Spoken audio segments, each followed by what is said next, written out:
Yo, Tito to pay here. Okay guys, samahan nyo ako, tara. Deliver natin yan, no? Babayad na si Sir dyan. Okay. Yan, bayad na tayo dyan. Deliver na natin. Punta na tayo dyan sa may kabila. Tamang drive lang tayo. Napakainit pa yan, no?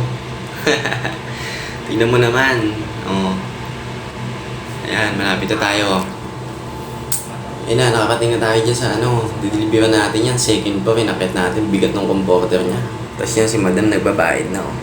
Diba? Panoodin mo lang, pamangkin ko. Deliver na tayo ng mga labada dyan, diba? O, init-init pa niya, no? Ayan, pabalik na tayo sa e-bike ngayon yan. Yan, ayun yung e-bike natin, napakalupit, oh. Napakaangas, oh. Yan, ang pangalan pala dyan, Azure. Yan. Tamang drive lang ulit tayo dyan, guys. Oh. Para mga pamangkin, kung gusto nyo di magpalaba sa akin, ako mismo pipick up ng mga labahan nyo, diba? Yan, tamang drive ako dyan. Yan, napakadaming junk shop dyan, oh. Oh. Solid yung mga junk shop dyan. Ang dami, oh. Daanan natin dito. Ang traffic pa dito. Ayan, oh. Yan. Dito tayo kasundan tayo sa likod ng L3, oh. Yan, medyo malapit na tayo sa ano yan, guys, sa shop. Pabalik na kasi tayo sa shop. Kaya deliver na natin. Mga dapat natin deliver. Guys, huwag yung kalimutan mag-follow para sa part 2. Mapanood nyo ulit, ha.